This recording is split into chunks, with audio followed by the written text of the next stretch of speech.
The roll has been called and a quorum has not been established. Most of the Democrats in the Texas House left the state, breaking quorum to block a plan to give Republicans 5 more seats in Congress. They take away the voice and the vote of Texans, and I don't agree with that. So I'm very proud to be here in opposition of the map.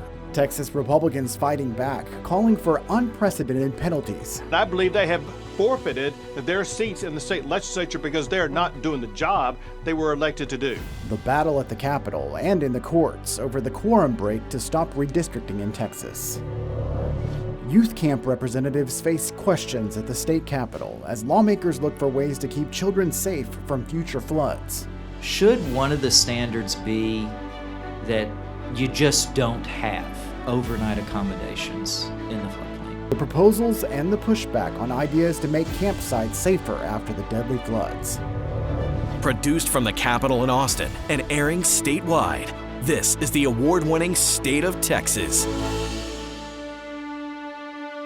Hello and thank you for joining us. I'm Josh Hinkle. We've seen House Democrats break quorum before, but the response this time is different. Republican leaders have called on the state Supreme Court and even the FBI to get the lawmakers back to Austin.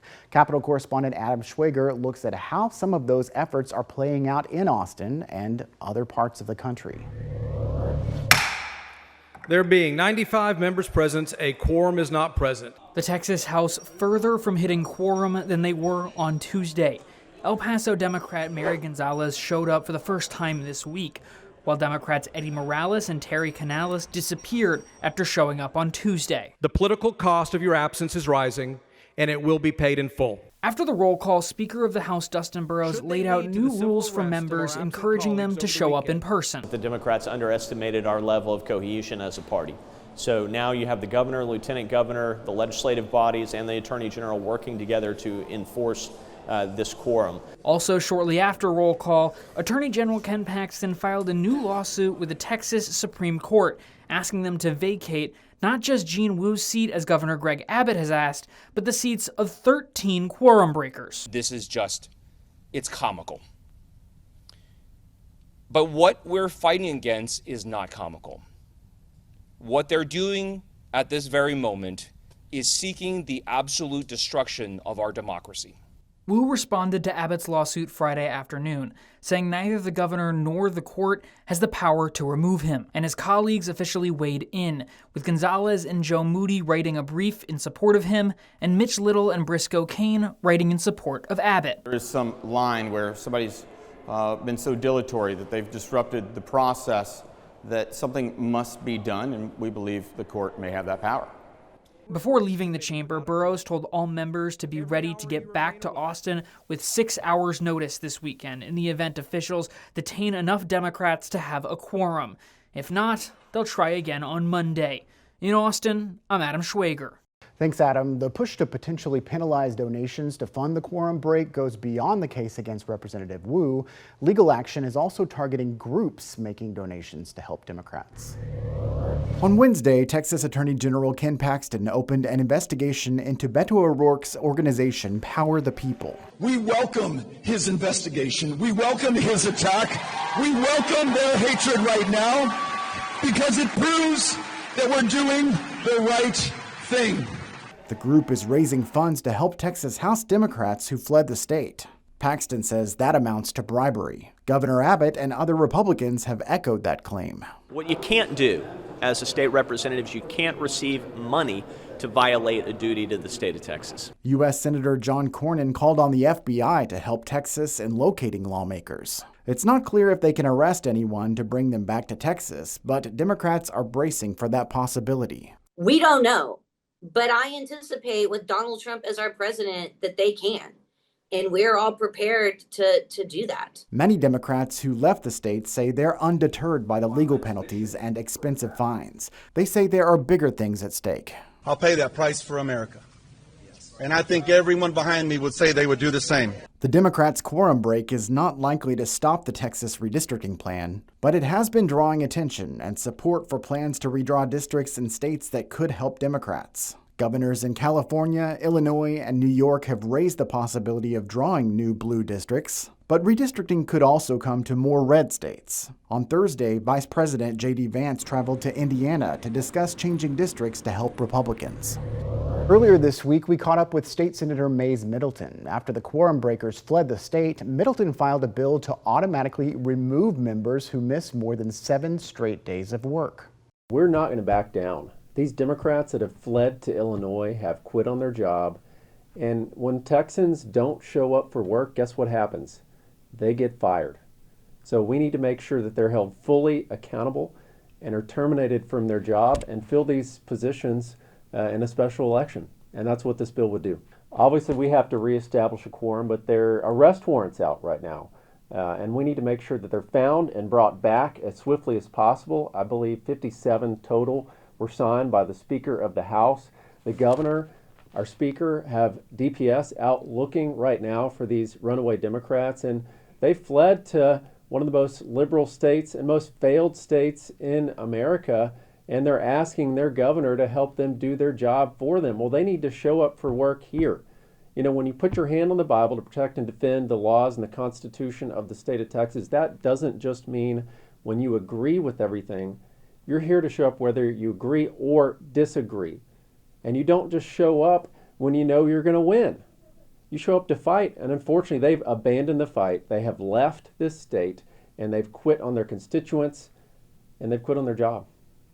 Middleton is also running to become the state's attorney general. He said he supports the AG taking a more active role in forcing Democrats to return to the Capitol.